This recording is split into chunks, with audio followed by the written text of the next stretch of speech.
Welcome, everybody. All right, we are talking about toxic religion.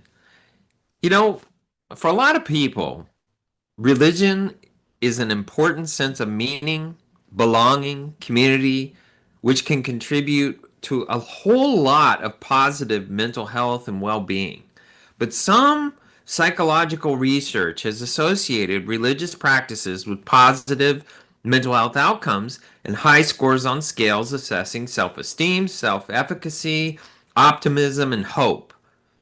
Yet, for some people, religion has exactly the opposite effect. Often, religious donors or individuals departing from religion choose to leave after experiencing mistreatment or abuse in the church in the name of religion, and that is called doctrine. Doctrine is man-made church law, and that is what many, many, many different, very, very different, very concrete faiths shove down your throat. You know, ever since the Vatican II was back in 19, I believe, 64, and that is when Latin was changed into whatever language the Bible would be written in, whatever language in the Catholic Church of whatever country that the Catholic Church resided. And that also meant that the priest would stop preaching to the cross behind them and actually preach to the congregation. And that same sermon that they would give would be done on the same Sundays in the same days all the way around the world. And actually, in the Catholic faith, what is really interesting is if you go to church every day of your life for 3 years, you will have read the entire Bible. You know, however, there can be a real mismatch between a person's identity or values and the values of their church. And this happens all the time. For example, a person who just received a cancer diagnosis may find their church's view of suffering doesn't make sense anymore.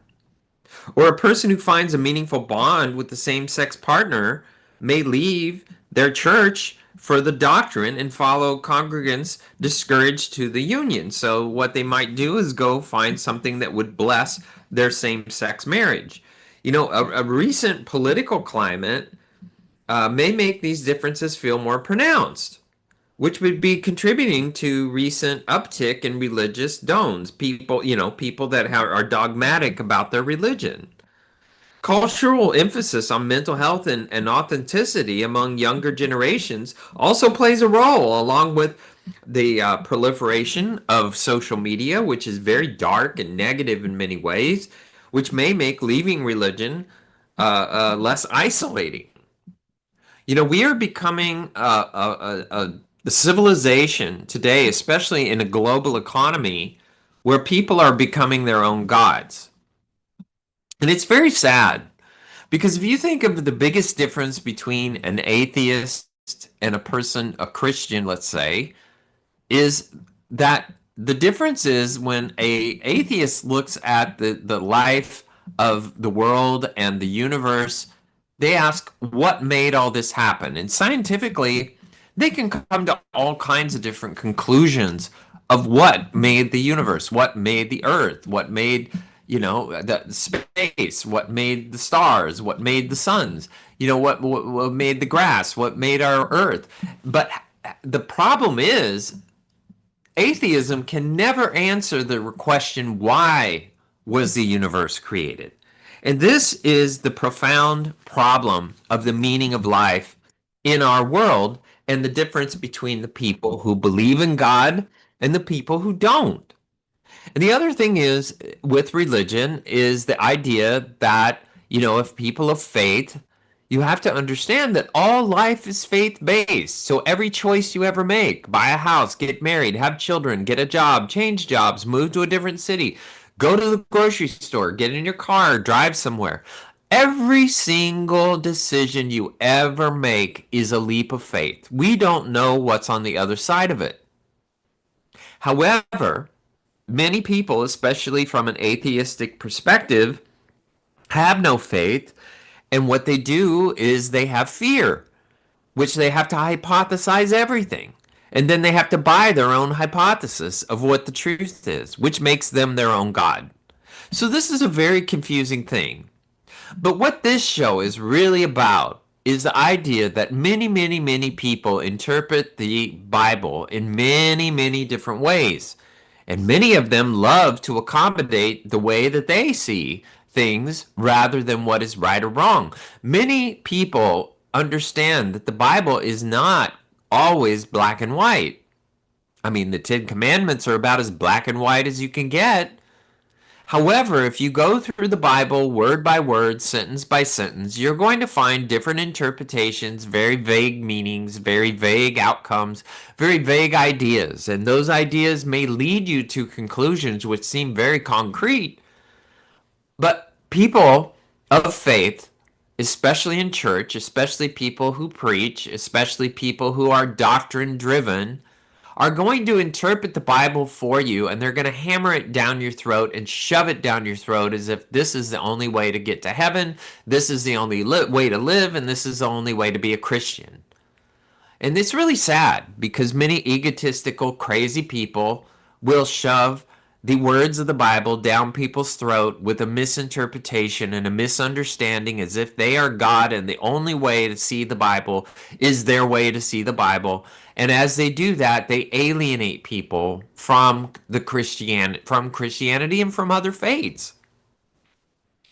You know, it can feel empowering to step away from religion, but rebuilding life after faith isn't always easy. Religions with strict doctrines encourage members to socialize, work with, and many other members, which can leave little room to include people outside their faith. Many people that are faith-based say do not ever marry anyone that is outside your faith because that's going to be very difficult on you and very confusing for your children.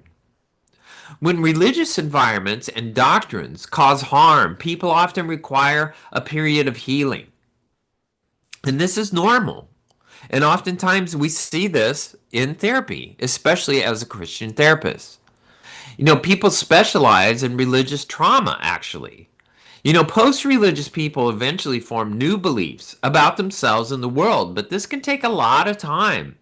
Religion has played a very big role in human life throughout our history. And when people walk away from it, they often feel a sense of emptiness that needs to be filled. Here's the very interesting factor about God. You know, people that live in third world countries, people that have to survive, people that live to survive, not live in safety like many people in a first world country. You know, people that in a first world country sit on their fat ass and make all kinds of hypotheses about life and love to be right about anything and everything, and they love all their creature comforts. However, if you live in a third world country where you have to survive, you're going to be more oriented towards God because you need God to help you. However, people that are very comfortable in their lovely little houses with their lovely little jobs, with all their little atheistic friends and all their little liberal crazies and their little, you know, progressive ideas and all their little, fascinations about what the world really is in their mind, these people can afford to live like that and can afford to call themselves their own God. And they often do. So people in a first world country view religion in a very different light than people who don't. You know, the truth is that many faiths, like the Muslim faith, for instance, has a lot of poor people who are surviving. And so they throw themselves into their faith because that's all they have. And then they turn into crazies. And so, you know, faith can really turn a person upside down. And so we have to keep balance in this life. We have to go between the balance of living our life and being a good soul. Living our life as a human and being a good soul. We are souls living a human life. Our soul is our spiritual part of ourselves. And that's the part of ourselves that we want to align our human life with as much as possible. Atheists do not really care about souls. All they care about is their human life and getting the most out of their human life that they possibly can. So if you ask an atheist, do you believe you have a soul? Many of them will have an ambiguous answer or deny it or even agree that they have a soul, but they haven't really searched their soul because they're so busy poking their penis and vagina in whatever they can get their hands on and living in whatever way that they have determined is the godly way to live for themselves as their own God. Leaving can be even more costly for people who participate in fundamentalist religion. For some people, religion defines their identity, their values, their purpose, their behavior. Many of them are lacking. People, as they recover, unlearn potentially harmful ways of thinking, reconstruct new beliefs, find a renewed sense of purpose. You know, we have to understand that recovering from religious trauma can be very difficult because there are a lot of psychotic people who hide behind religion and shove verses in the Bible down your throat. Now, if you really come from a biblical perspective, you would understand for the most part the Bible describes how to live life through scenarios, through metaphors, through ways in which people have resolved problems. And that is where most of the learning in the Bible comes from, is how people in the Bible have handled various problems. Unfortunately, the analytical turds that are very safety oriented or very safe in their life that can afford to sit around and read the Bible all day long because they have nothing better to do and plenty of money in the bank, they would love to shove every verse down your throat as they have interpreted it. When someone has experienced trauma, the context of church or religion, psychologists can play a crucial role in recovery.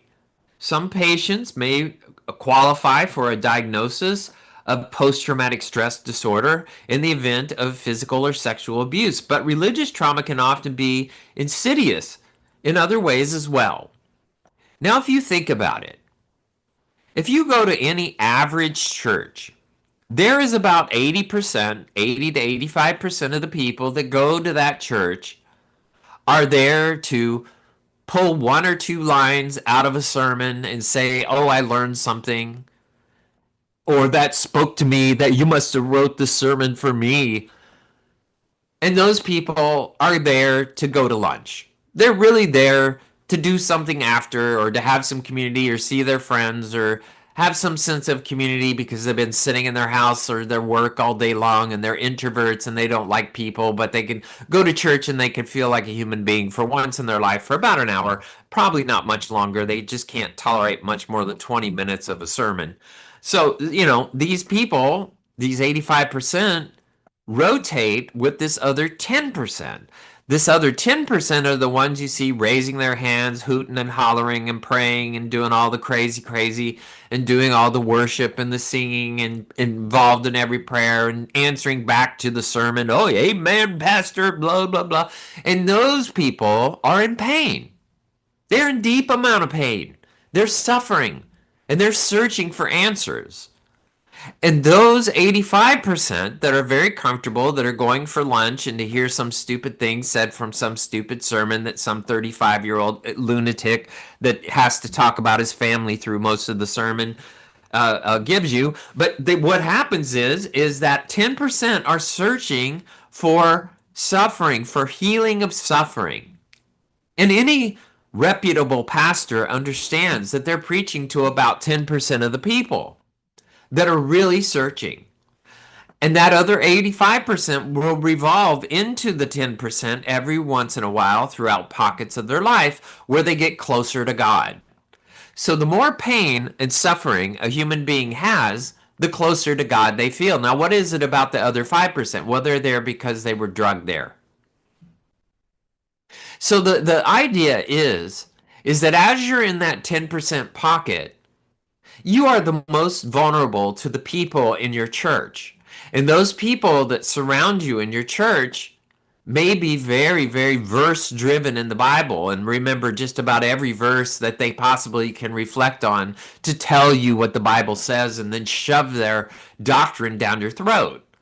And this happens repeatedly to people who are very, very vulnerable and suffering in their life. They get surrounded by people who are highly religious, highly doctrine driven, and they shove their religion down their throat as if it's the only answer. And that person, being starving and suffering, will take that answer and they will integrate it into who they are. Unfortunately, many times they will find that that doctrine is flawed, and yes, it may have got them through their suffering, but it doesn't integrate into their real life. And that's where they distance themselves from their faith. And this is the sad part of reality when it comes to religion. Religion is a revolving door for many, many people. Faith is a revolving door for many people because it all depends on their degree of suffering that a person has in their life to dictate how much of a relationship they have with God. So you can have a relationship with God or you can believe in God. Well, the vast majority of people that claim to be religious and Christian or faith driven, they believe in God. They're agnostic. They don't necessarily have a relationship with God. And people don't always have a relationship with God. They're not always raising their hands and doing all the prayers and so fervently going to church because they're not suffering. But the people that are suffering are very, very vulnerable to people who are toxic with their religion. And that is where religion can help, and that is where religion can hurt. Certain negative religious beliefs can negatively impact people over time. For example, the doctrine of eternal consciousness, which teaches that people who don't believe or behave in a certain way will go to hell after death, can cause long-lasting anxiety, while being taught you are sinful can instill a profound sense of shame. You know, what in the hell is that to shame people in this life? That's not going to bring them closer to God. You know, if you think about it, Jesus was a soul living a human life. And what that means is that he wanted our human life to try to match up with our soul. So he stared at the soul. We stare at the human being. So he didn't care if you were a prostitute or a tax collector because that's what you did in your human life. What he cared was the goodness of your soul and trying to match your life to the goodness of your soul. And when your human life is so far off track, what he tried to do is bring you back to your soul and the goodness of your soul. But many people don't get that. They don't get that. They go into the Bible and they stick to their verses and they shove it down your throat. All right, we're going to take a quick break and then we're going to come right back.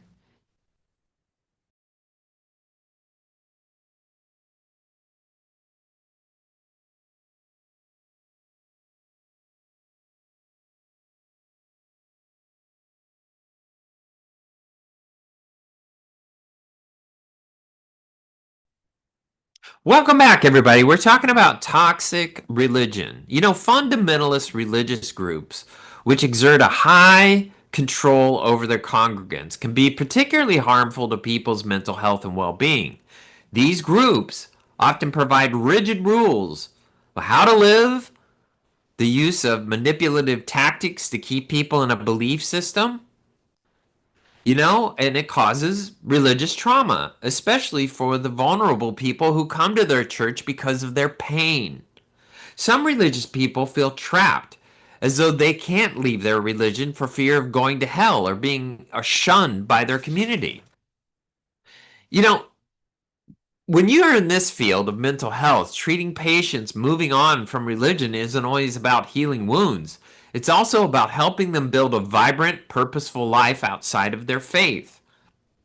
Once people identify with what makes their lives meaningful, psychologists and people in mental health can play a role in helping them integrate these things into their lives. Acceptance and commitment. Therapy, for example, can help people identify where they're living out of line with their values and better incorporate the meaningful experiences in their everyday lives. But here's the foundation of faith: forgiveness. What is forgiveness? Well, It is not sitting around telling a person what the bad thing that they did. You did this terrible thing. You did this to me. You did this to me. How could you have done this to me? Rather than doing that, why don't you be the kinder person and ask, you know, what led you to make this decision? How did you come about making those kind of choices? So that you can understand what led the person to the bad choice rather than beating on the bad choice. Now, that comes from a heart of forgiveness, which is the essence of all faith. And many people don't know how to forgive. Like identifying values, building a new life in post religion is a highly personalized process. What is great about after Vatican II for the Catholics is they could start interpreting the Bible for themselves. Now, many of them believe in the foundations of the church and in the faith of going back, to, let's say, from a Catholic perspective, going back to church and submitting themselves to all the rituals and all the statues and all the saints and all the vicarious ways to speak to God. But the bottom line is they like the structure of the church, but they don't always like what the church preaches. So what they do is they interpret the Bible for themselves, and they still go to church to feel better about themselves. For people who spend a lot of time in classes or groups studying religious texts, therapists can help them continue their love of learning, perhaps steering them into the context of the Bible rather than the content of the Bible, because the context has all of the applications for the Bible. The context is the stories in the Bible that actually can be applied to the learning of the Bible. Those are just as important, if not more important, than the words in the Bible. Controlling people love Bible verses.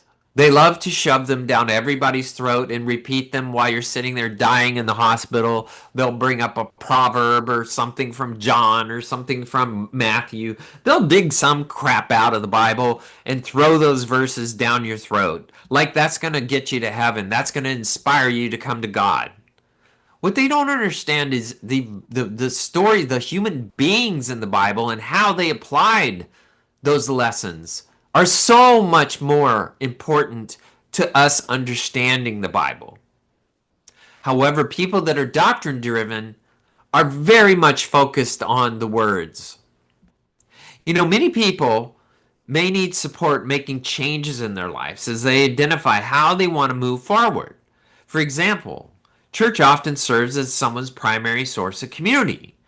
So, formerly, religious people may not have experiencing making friends outside of religion or building relationships with people that have different beliefs.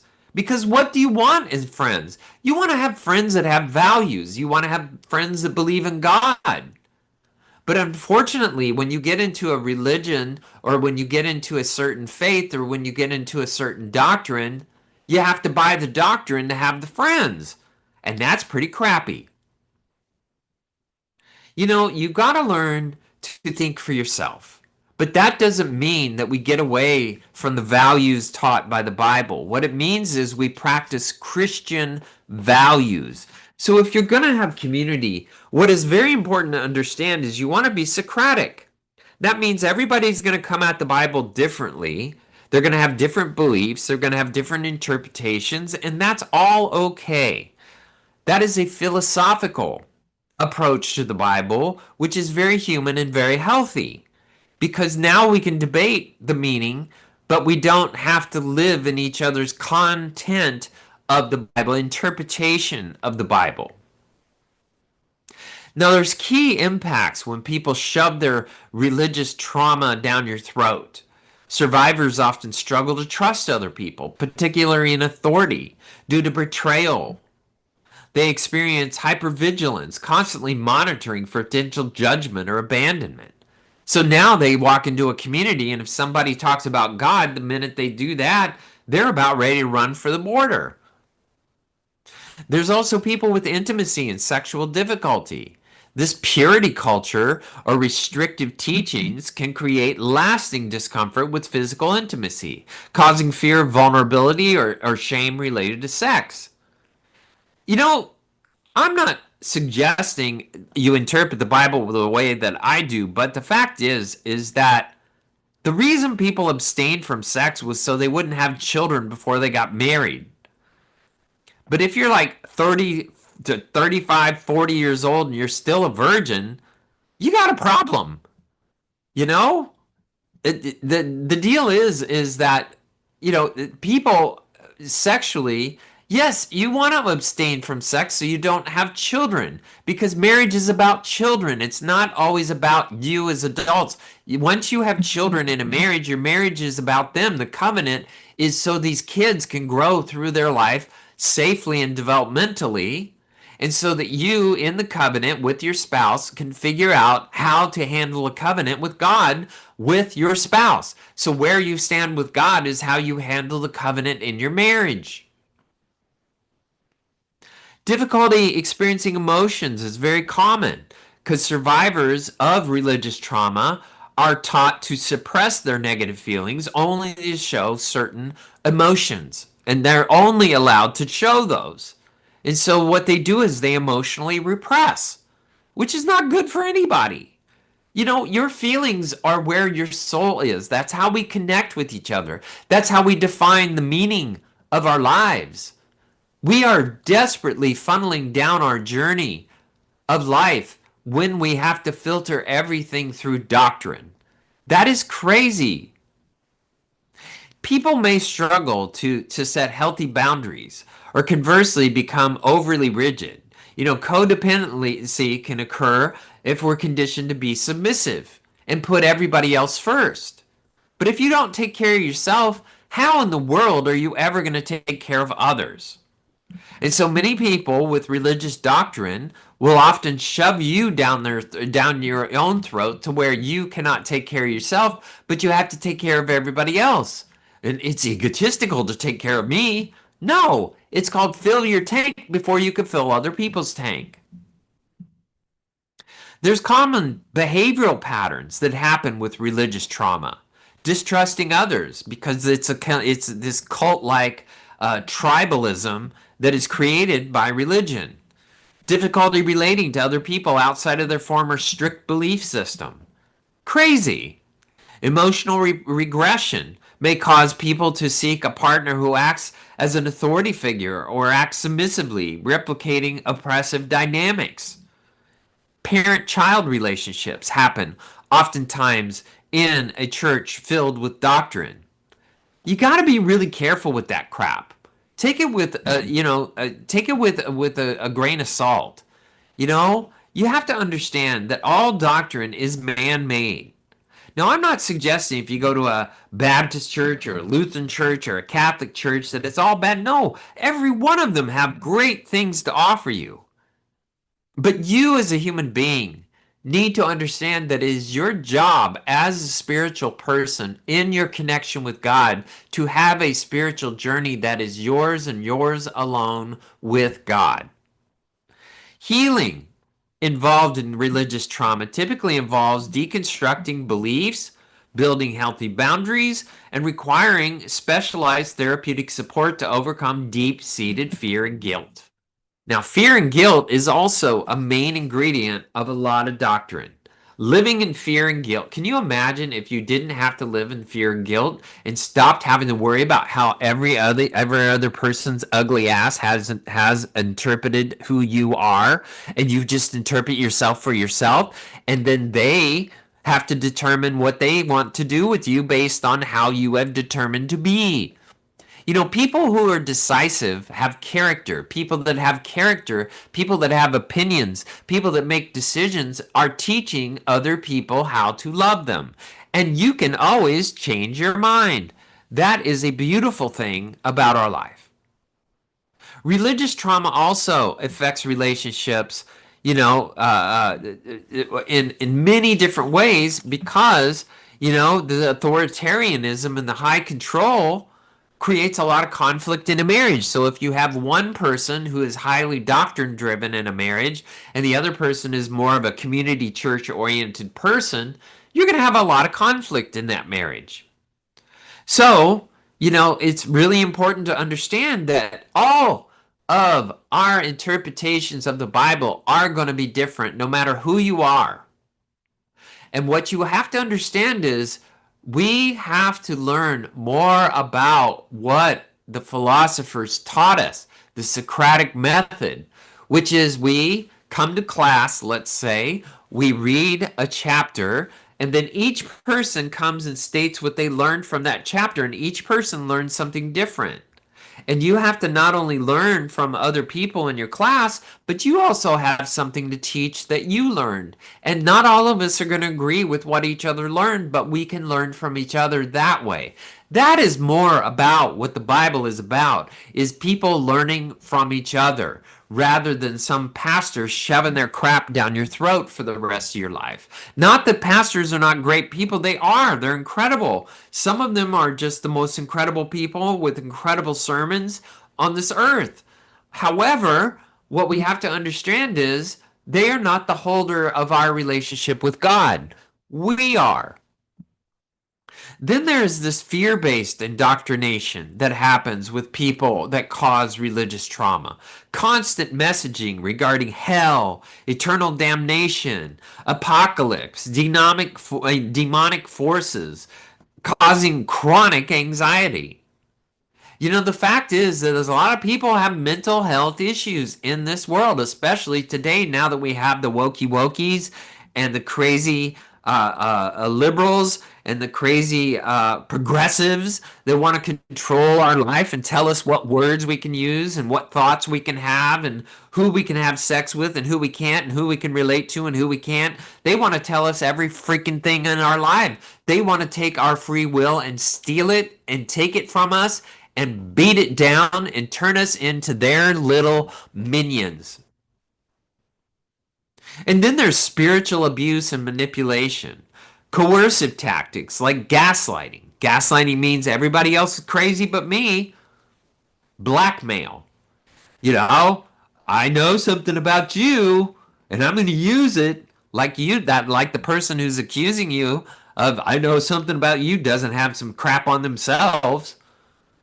You know, this idea that, scripture can justify abuse or control over a personal life or financial decisions, that is crazy.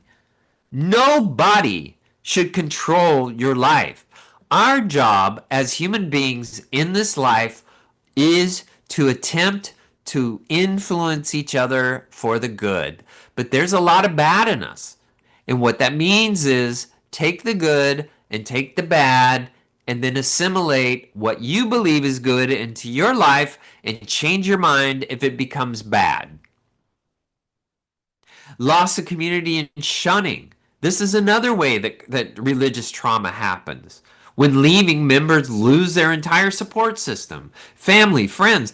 This happens with people, let's say, that get divorced. Many people will abandon people that get divorced because they're afraid it's going to give them cooties and create divorce in their own lives. Many people will pull their children away from divorced children because they don't want the cooties to rub off on their kids. You know, people that are divorced, once they get divorced, the people that are married don't want to go out with them because they don't want to get a taste of that single life because they're going to want it too. Then there's shame-based teachings, internalization of worthlessness, inherent sinfulness, purity culture leading to deep shame about human sexuality and emotional expression. God forbid you have emotions. Your whole job when you're married, because you get married because of how you felt about each other, by the way, that's not a logical choice. So that feeling is the one thing that makes your relationship special. You should be able to share any feelings with each other, even bad feelings you have about each other, without the need to solve it. You should want to understand each other. That is the goal of marriage. Understand each other's meaning in life. Understand each other's feelings in life. Then there's the trauma of leaving. The process of deconstruction is often traumatic, involving shattering of your reality, identity confusion, lack of coping skills for the outside world. There's a lot of PTSD, post-traumatic stress disorder, that happens with people that lose their faith.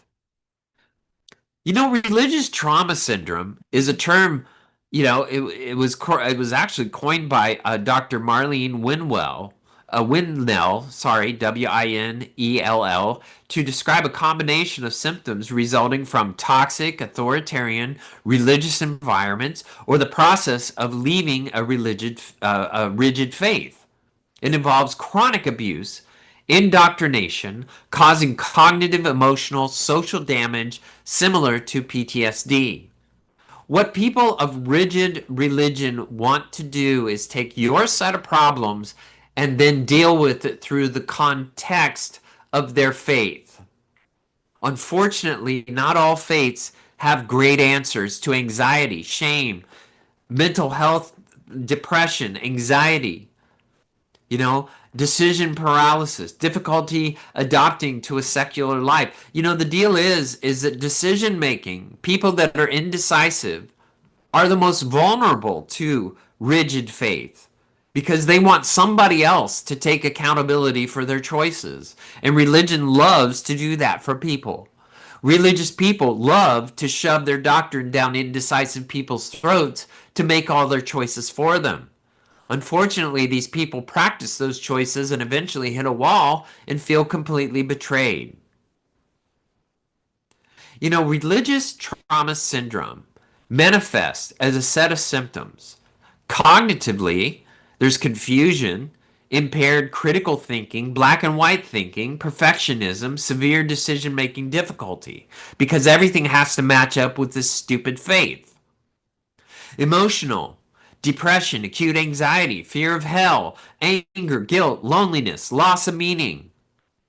Social and cultural symptoms, loss of social support, family estrangement, social awkwardness, difficulties adjusting to the secular world. And then there's sleep disturbances, nightmares, chronic pain. These are symptoms. These are real symptoms that come from the harm caused by religious trauma. The causes of religious trauma syndrome is also high control groups, environments that control information, condemn independent thought, demand unconditional obedience, like the Church of Scientology. Childhood indoctrination, fear-based teaching that includes lasting guilt, shame, a sense of inherent worthlessness. Socialization damages, suppression of normal emotional and social development, like purity culture leading to sexual dysfunction. You know, leaving the faith also can cause severe stress of leaving high control community, which may involve losing your own social safety net, losing your family, losing your friends, losing everybody in your life, all of your social network. That really sucks. It really sucks for people. Why can't we all accept that we interpret the Bible differently? We have different perceptions of what truth is. That is what it is to be human. All right, we're going to take another break and we're going to come right back.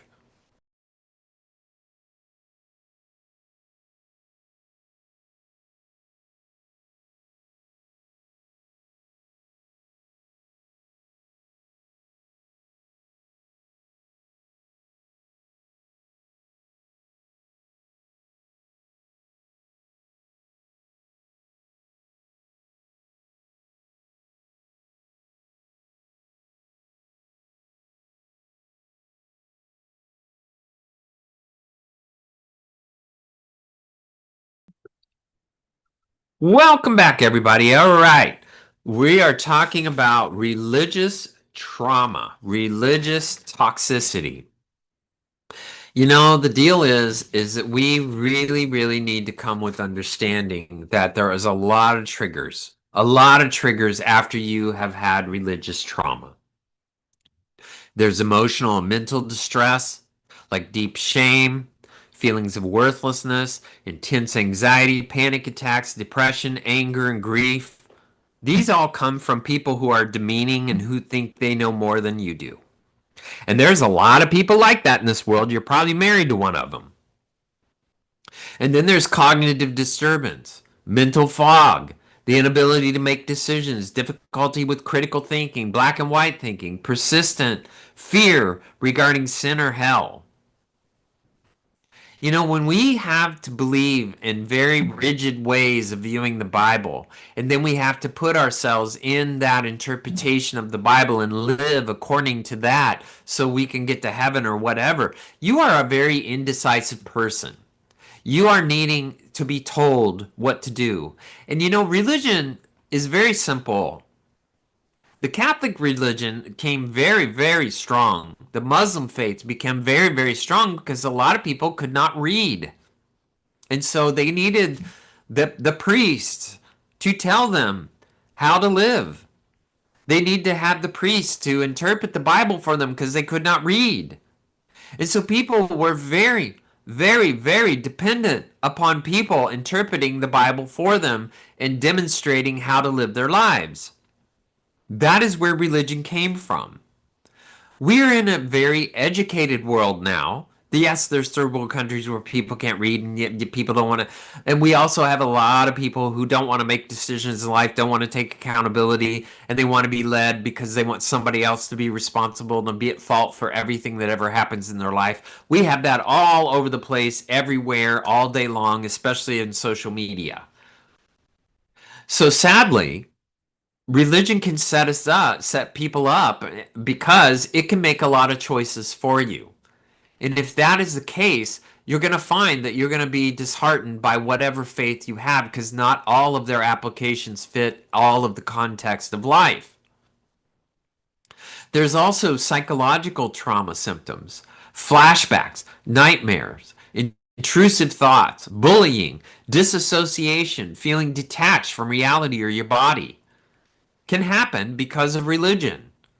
Social and personal dysfunction, difficulty trusting people because you trusted, you were vulnerable, you were in pain, and you subjected yourself to this faith, and this faith led you down a path, and then it slammed itself into places in your life that didn't fit anymore, and then it kicked you out of the faith, and it treated you badly because you weren't making choices the way that it taught you, and it was there when you were vulnerable. It was there when you needed them. You better listen to us now for the rest of your life. You owe us that because we came to you and helped you when you were vulnerable.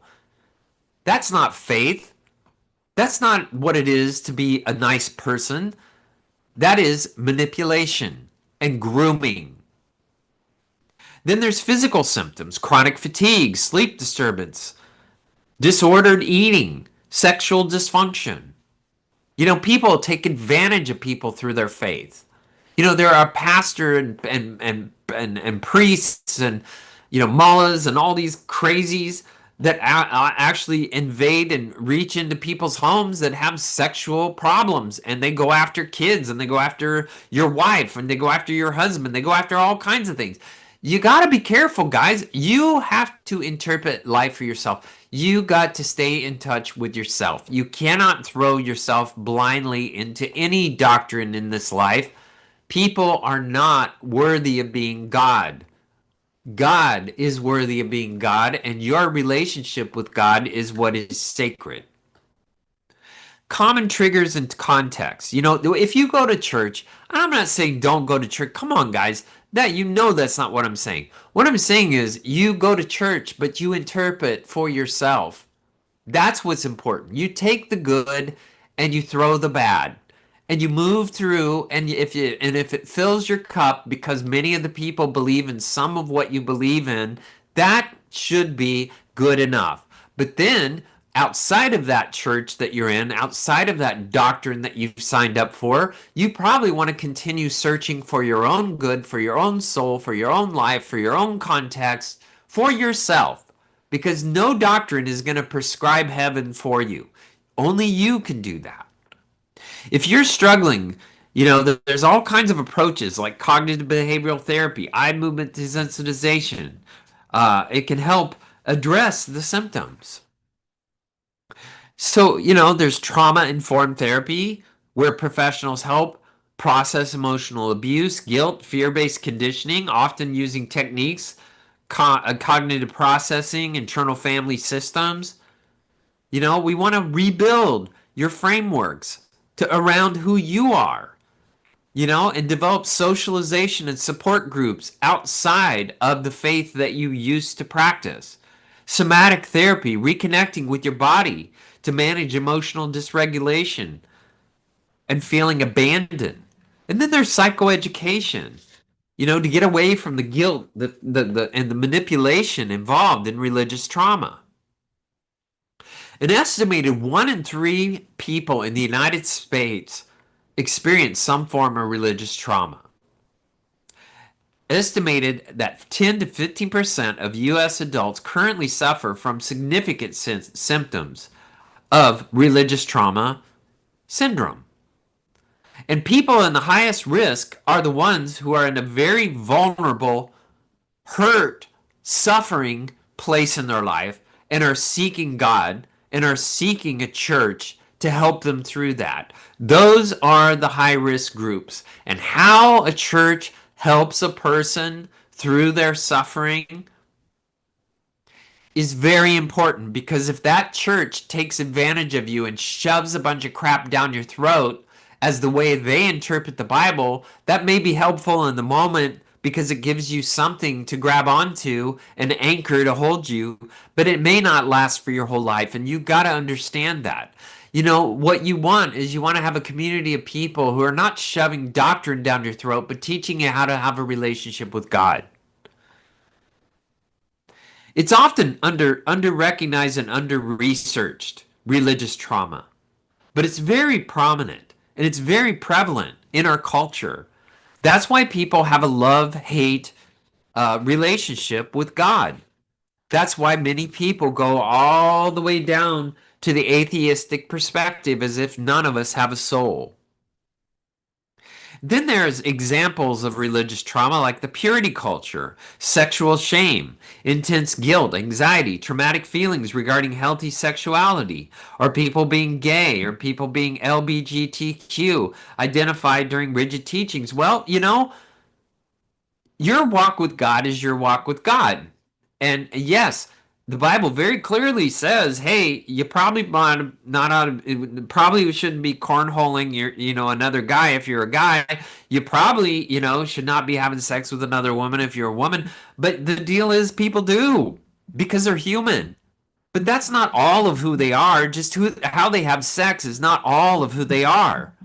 Religion often will take you and highlight your sins, but forget all your goodness. What we need is to look more at our goodness and our potential for goodness and exacerbate that so that we can cloud out many of the sins that all of us have in this life. But the fact is, we're all going to walk with sin. We all have sin. That's the way it goes. As far as people that even pastor churches, they have issues like things like pornography. They're jacking off all day long to pornography. These pastors and people that preach, these people that, greet you at church, they're doing all this kind of crap too. Not every one of them, not everyone, but there's a good percent of them that have this kind of struggle. Do they sin? Hell yes. Everybody sins. That's what it is to be human. The goal is to get back to the purity of your soul. That's where healing is. That's where we connect. That's where relationships happen. It's very, very important to get back to that idea. But to hang your hat on doctrine is very foolish, because doctrine can lead you down paths of guilt and shame and lead you down a lot of manipulation. Now, many people are very good followers, and that's all they ever want to do is follow.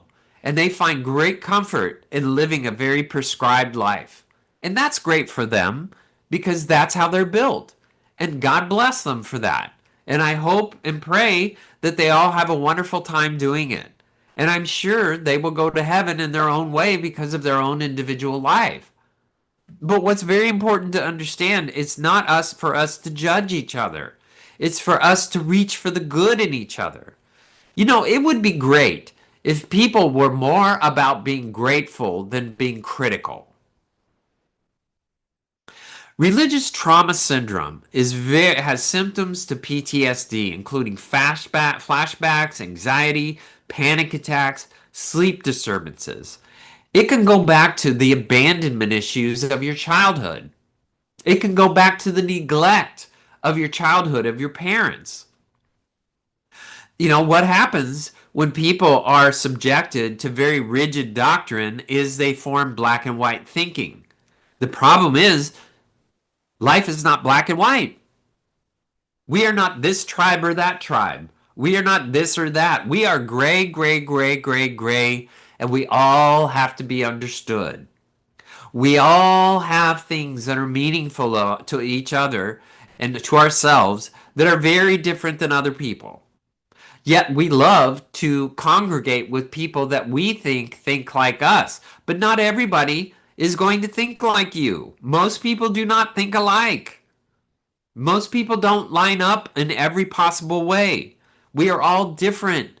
And part of life and part of our interpretation of life is learning to understand how each of us interprets life and then take how we want to be interpreted and integrate that into ourselves. We learn from each other and we change based on the influence of each other. Then there's relational issues, the inability to trust people once you're into a religious trauma syndrome. Social awkwardness because we don't want to be judged. The loss of a support system because we don't believe in what everybody else believes. You know, go to a church that has a ton of doctrine and enjoy it and enjoy your relationships with everybody. But that doesn't mean you have to buy all their crap. Just go and take what you like and throw away what you don't like. And later on in life, you may change your mind and integrate other crap and throw away some of the stuff you integrated. That's what it is to live. We are not idiots. We can interpret the Bible for ourselves. That is the difference between now and when religion was formed. When religion was formed, people were leaders and some people were followers. The vast majority of people, a good 98%, were followers. And they wanted the leaders to teach them everything because they had the time to learn. And so they did that for others as a service to other people. But you see, most other people were out plowing the fields and taking care of animals and raising, their children and building houses and selling goods to live their life. They weren't out reading books. But we live in a life now where we're so safe and so surrounded by comforts that we can afford to interpret for ourselves. But that means it's very hard to find doctrine that's going to line up with who you are because you have a lot of time to learn in this life. Identity confusion is another part of religious trauma syndrome. The loss of personal sense of yourself after leaving a high control group is very profound. Now, there's signs that a person, has religious trauma. They see, God as cold, harsh, and distant, a distant taskmaster. People where spirit places emphasis on doing outward things for everybody else instead of yourself. We develop traditions and formulas as far as how to get to heaven and how to deal with our sins. Then there's joyless, cynical, hypercritical ways of thinking. That all comes with religious trauma. Prideful, isolated people who are very tribalistic. That forms religious trauma. Harsh, judgmental attitudes towards sinners. That develops religious trauma also. Progressive revelations. Refuses to embrace change. This also happens.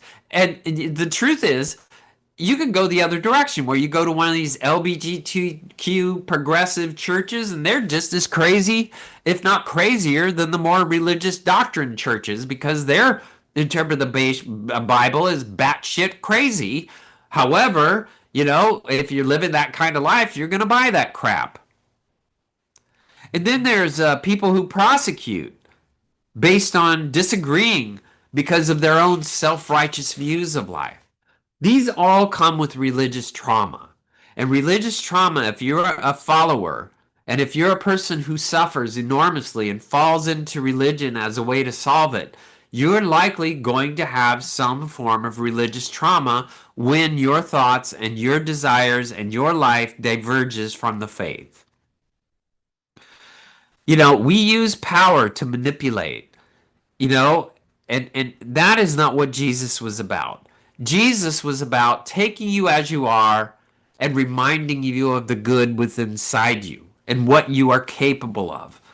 That is where Jesus came from. We really have to understand that there is a lot of suffering in this life when we have religious trauma. All right, that's our show. I want to thank everybody for listening. I love hearing from you. You can do that on our webpage, voiceamericamedia.com, or libsyn, libsyn.com, Dr. Gary Bell's Absurd Psychology. Now remember, religious religion has unpredictable influence on those who use it. Also, did man create God or God create man? Also, if God is your co pilot, switch seats. Thanks for listening.